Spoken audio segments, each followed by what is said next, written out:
Underwood. You see it. 9 for 24. All right, there we go. You know why I'm looking at you like that. If you don't know, I'm going to enlighten you. We got another upset on our hands. Clap it up to the Mississippi State. Who saw this coming? The Bulldogs upsetting the best team. So, look, you know, people are going to talk about it. I hate to start up this whole SEC debate, but I'm not going to tell you how good the SEC is. But this is a fun fact.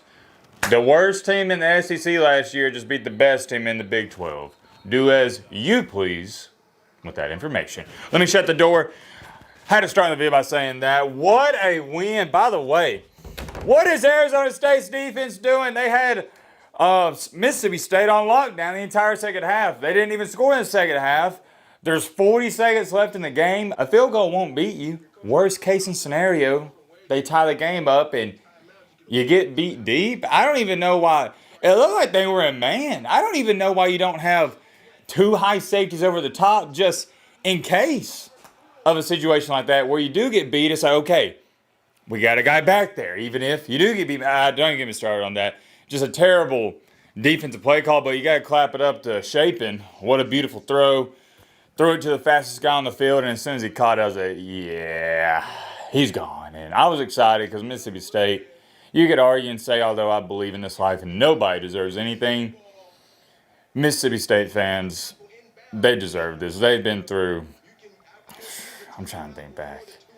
Was it 2014? Yeah, I mean, ever since then, 2014, 2015, when they were ranked #1 in the country. By the way, I hope my memory is correct. Well, another fun fact for this video, I believe in the first ever college football playoff ranking that came out, Mississippi State was #1. Can somebody correct me in that in the comment section if I'm wrong? Somebody fact check that. I think that's right. The point is, ever since the Dak Prescott days, they have been hot garbage. And especially the past few years, it's been bad. Lebby, let me clap it up to him. Good win.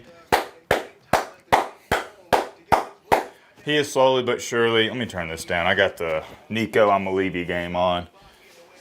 The former Tennessee quarterback that nobody now watches because he doesn't even play till midnight. Nobody's got time to stay up for that unless you're a college football enthusiast like myself. But most people don't care outside of Tennessee fans and hate watchers and whatnot. But like I was saying, Mississippi State, been hot garbage. They've been trash for a while. Happy for them. They should be ranked, believe it or not. I mean, I don't know how. Oh, do I really think Mississippi State's a top 25 team? I don't know. I don't want to say this is just my media reaction, so I'm going to plead the fifth on that. But here's what I will say. Arizona State, from what I saw in week 1, by the way, this ain't a fluke. They were awful in week 1. I can't remember who they played, but they looked terrible. And they look terrible tonight. So for a fact, I will stand up here and tell you guys, Arizona State, not that good. Arizona State, not a top 25 team. So get them out of the top 25. I don't want to see them anywhere in it. I'm not trying to discredit Mississippi State's win. I know Mississippi State fans aren't going to like to hear that. But I'm not talking bad about you. I'm talking bad about Arizona State. Not a top 25 team. I got to see a little more at Mississippi State. I want to see how they fare around against some SEC competition. Good win for them. That's really all I got to say about it. Your defense, they stepped up in the first half. The only bad thing you can say about them is that end of the first half, they shouldn't have hit the quarterback late. They also had the guy running without his helmet on. It was 2 15-yard penalties, and then they got the field goal. I felt like that was big for Arizona State because it got them 3 points and some momentum. But it doesn't matter. We're not going to talk about the negative stuff. You won that game. Clap it up again. Mississippi State, I'm happy for y'all. Getting that out the way. Is there another minor game I need to speak on?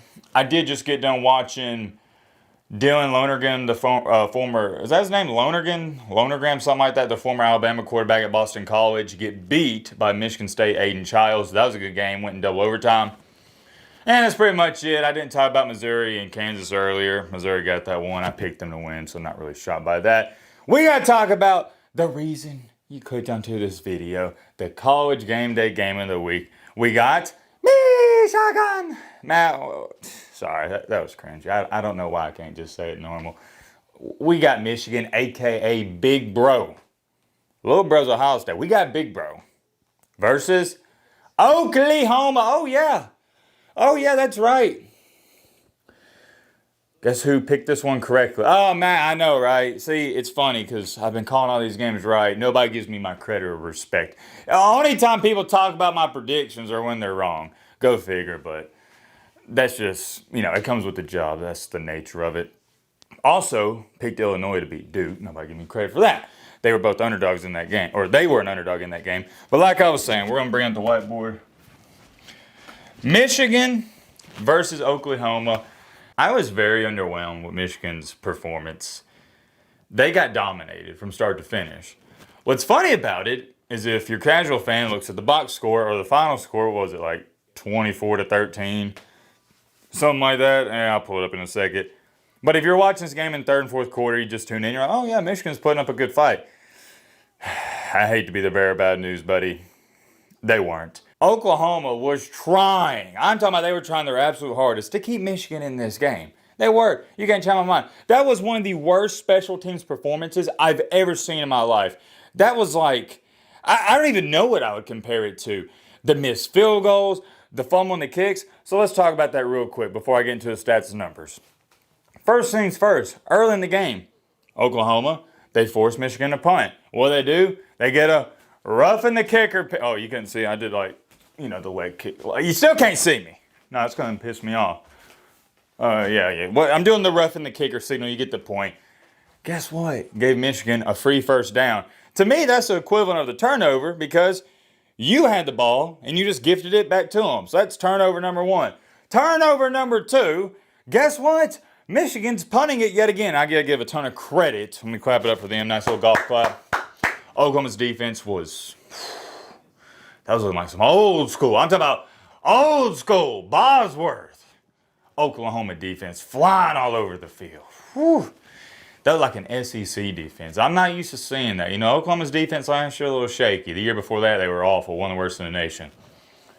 There's something serious this year. I know it's only been a couple games, but I'm really impressed with what I'm seeing from them. Looked a lot like LSU. Just so fast. Big, strong, elite athletes all over the field.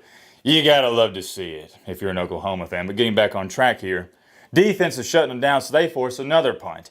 Oklahoma, keep in mind, they got all the momentum in the world. Michigan punts it, and Oklahoma guy goes to catch it, and he muffs it. Michigan recovers. Turnover number two, momentum somewhat back to Michigan. And then what was the other? Oh yeah, right after that. It was only like 5 to 10 minutes later, so of course Michigan capitalized off of that one. You muffed the kickoff. So you had to start the drive at like your 4 to 5 yard line. Luckily, you recover that one. That's mishap number 3, just off the top of my head. And wasn't there enough? Oh, yeah. You're driving at the end of the game. It's 21-13. There's like maybe 10, 9, 8 minutes left, something along those lines. So like the game's over. You got the ball at like the 20, 25. It might have been closer than that. I digress. You miss a chip shot field goal. Anything inside 45's chip shot range. Let's be honest. Like 45 plus, I'd say 45 to 50 is like, you should make 7 out of 10 of those. And then 50 plus, I don't really expect college kickers to make 9 out of 10. Probably like, we'll say like 6 out of 10 of those. This was a chip shot. You miss a chip shot. That's 4 mishaps right there. I'm probably missing 1 or 2 more. Special teams was awful. And it was the only reason this game, number 1, looked close. And number 2, Michigan was in it. This game should have been over by mid-third quarter. But you kept giving them chances. And I hate to be a negative Nancy. It's not negative. This is what matters. I remember it like it was yesterday in the man cave. Alabama last year. They beat Western Kentucky 63-0 in the season opener. And I posted a 15-minute video just like this one, berating Alabama, talking about all the false starts, the mishaps, just all the terrible things. It wasn't a good game. And what did all the Alabama fans say? Matt, you're tripping. We won 63-0. No, I'm not. It's the little things. If you want to compete for a championship or you want to compete for a playoff spot like Oklahoma is trying to do, that is their goal. They don't want to settle for some meaningless bowl game. You have to pay attention to detail, to the little things. The way you play tonight on special teams, I can guarantee you this. It's not 99%, it's 100%. If that happens again or that happens in a playoff game or a national championship game, you're not even just going to lose, you're going to get embarrassed. Most times you can't even have one mishap on a special teams play. One, game's over. You had 4 that I'm just remembering off the top of my head. You got to clean it up. And I hate to be hard on y'all after a win, but that is the coach in me. You have got to be better. I'll put it to you like this. If I'm Michigan, I'm not even feeling too bad about it, right? And I'm not even, if I'm the head coach, saying the things I'm saying about Oklahoma, because we just got flat out dominated. It's going to be easy to sleep tonight if you're a Michigan fan, because you can't even sit up here and say things I'm saying like, oh yeah, whoa, we gave them the ball a couple of times. I didn't think Michigan had a turnover. No, you just got outclassed. You got outplayed. So there's nothing to even be mad about. But if you're Oklahoma, I know you won the game, but it's different. It should have been by more, and I can't harp on that enough. Multiple of my coaches have told me this growing up, and it's something that always has stuck with me because I believe it. Keep your foot on their neck and don't let up. Oklahoma, they let up. They was letting me, look, you can't see my foot, but I'm taking off the gas. They was letting Michigan breathe. You was giving them hope. You was giving them chances. You can't do that. You've got to finish the game. Special teams finish the game terribly. Now, here's the kicker at that. The offense did a good job of running the clock, controlling the line of scrimmage. The defense, oh man, I could clap it up for 10 hours. This could be a 10-hour loop. I should just post it. 10-hour loop of me clapping on YouTube. Defense, could they have played any better? Think about all the terrible positions the special teams unit put them in, and they just responded. It's devastating as a defense when you force a punt and you look up and you got to go back out there because the special teams unit gifted them not 1 but 2 free first downs. It's devastating. It's like, man, we just got to stop.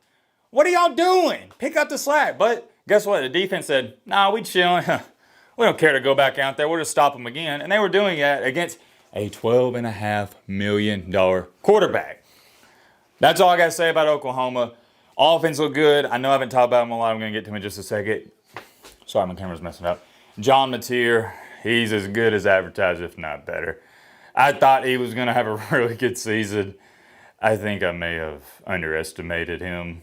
And I knew he was good. I just didn't know it was on this level. He already looks like a Cam Ward, the way he can process the defense and just zips the ball out there. He even throws it sidearm a couple times if he needs to.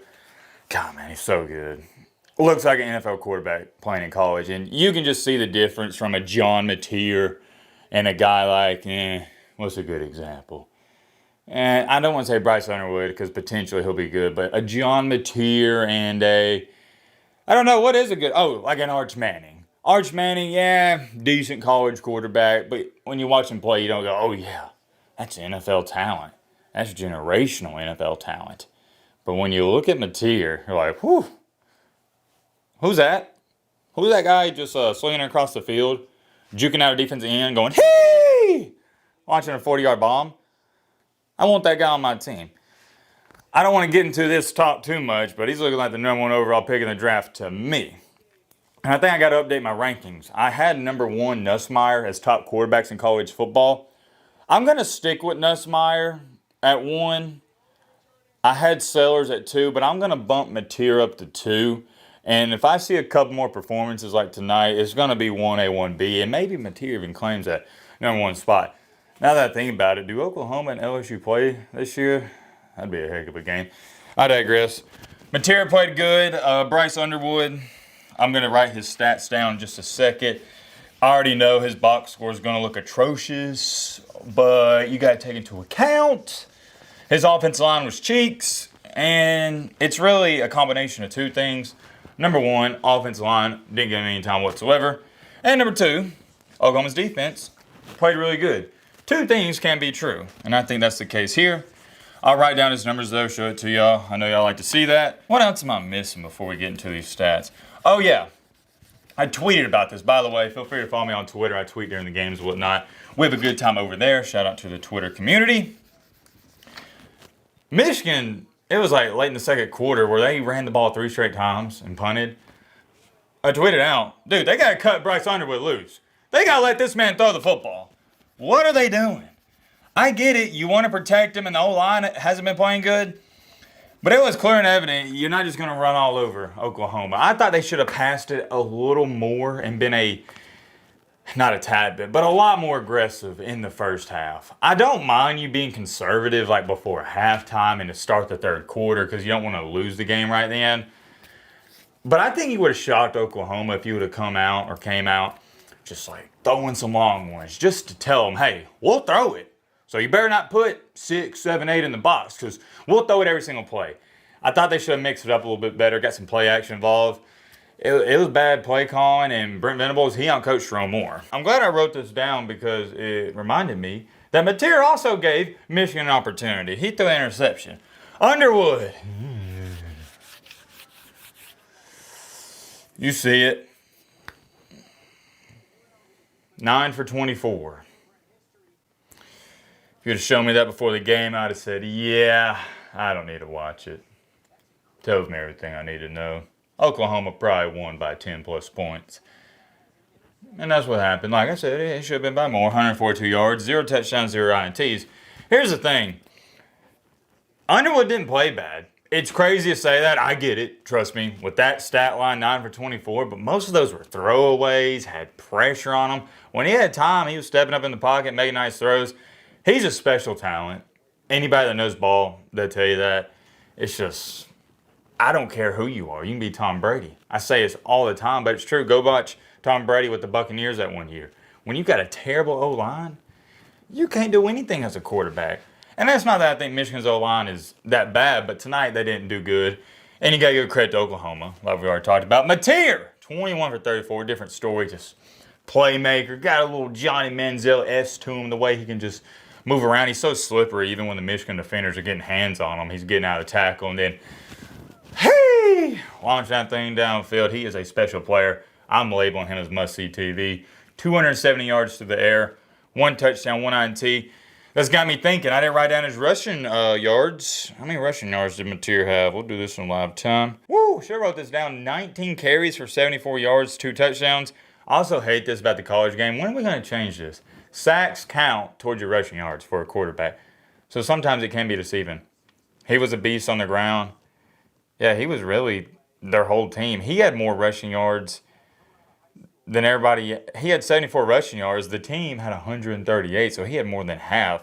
2 touchdowns. So we'll go, draw this little box here. 2 TD rush. All right, cool. And then, Bryce Underwood didn't have a ton of rushing yards. Yeah, he didn't do anything. Shout out to Justice Haynes, though, the former Alabama running back. He broke off that 75-yarder to begin the half. But even with that, I never thought Michigan, for a split second, was going to win. When you're getting dominated off the ball, on defense, on offense, you're not going to win. Even with the fluky special teams plays. Oklahoma still was too much for you. I don't really think there's too much more to add to this game. If you do pick games like me, I've been on a roll recently, man. And it goes back to this. Anytime you got 2 good teams, I would say we got 2 solid teams here. I always tend to lean more towards the team that's got the better quarterback, and that's what happened today. But to be honest with you, that's not why Oklahoma won. It's not. I think if Underwood was on Oklahoma, Oklahoma still wins today and vice versa. Oklahoma is just a better team. It doesn't matter how you chop it up. Big win for them. I'm probably missing some things, but if I can keep it short, simple, and sweet, that's what I strive to do. For Michigan, I said this last week when we talked about the losers. Don't get too low on this. You went into what I would label as a pretty hostile environment. And, yeah, you didn't have your best stuff, but who cares? Losing to Oklahoma, it's respectable. If you're Oklahoma, we already talked about it. Just clean up the simple things. This is looking like a playoff team. No doubt about it in my mind. Many more things I could say. I went off here. Let me know your thoughts down below. But